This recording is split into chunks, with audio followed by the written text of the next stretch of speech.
Ice sculptures can make quite an impression at a party or social engagement. Before they melt, their beauty can be seen and admired. Mass production of ice sculptures is now possible with new machines and tools, and the market for ice sculptures is expanding.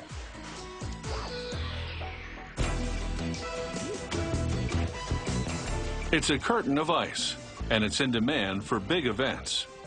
They string beads of ice on plastic-coated aircraft cable. As it melts, it creates a waterfall effect. It's guaranteed to make an impression. But just how did they get this ice to be crystal clear? They start by tucking a plastic liner into a big tank. They pipe filtered water into it. Then a worker places a measuring bar with the dipstick across the tank. The dipstick is set at 10 inches. That's how thick the block of ice needs to be. He clamps electric submersible pumps on each end of the tank and positions them underwater at a 45-degree angle. These pumps are key. They keep the water moving, forcing bubbles and impurities to the top, while clear water below freezes. He shuts the lid to allow the water to freeze. 24 hours into it, he'll remove one of the pumps.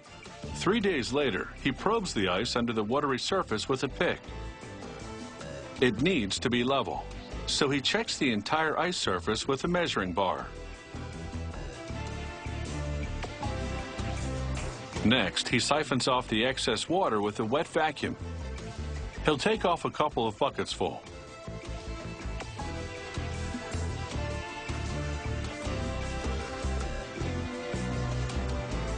Then he attaches a lifting bar to brackets on each end of the tank and lifts the 300-pound ice block with a chain hoist.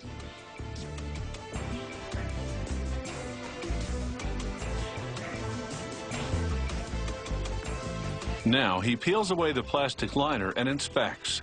The ice has to be absolutely perfect. No clouds, cracks, or impurities.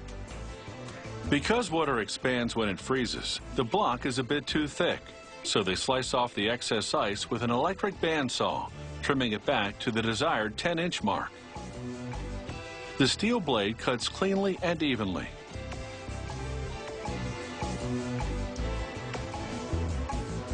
He slides the extra pieces of ice into a heated pit where they'll melt and be recycled back into the system. Before the ice is carved, they put the design on paper. The artist is sketching a liquor luge, 2 vodka bottles made of ice through which drinks will flow. Now it's time to cut the ice. The block turns on a special lathe. Then they propel an electric router across the spinning block. The sharp edges of the router cut into the ice. A guide wheel above the router follows a plastic outline of a bottle, so it cuts precisely to the design. All this is done in the freezer. The temperature in here is just over 17 degrees Fahrenheit. Now the vodka bottle is starting to take shape.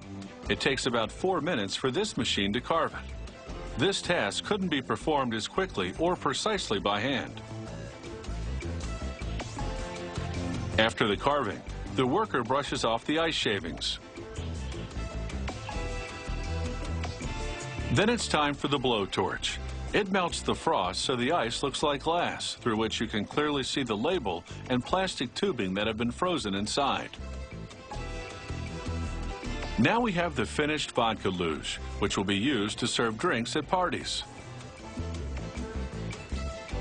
The barman pours the drinks through a funnel at the top, and the drink chills all the way down to the martini glass.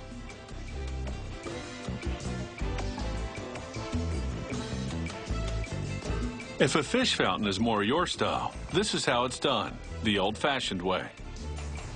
The sculptor armed with a chainsaw shapes the ice, following a cardboard template.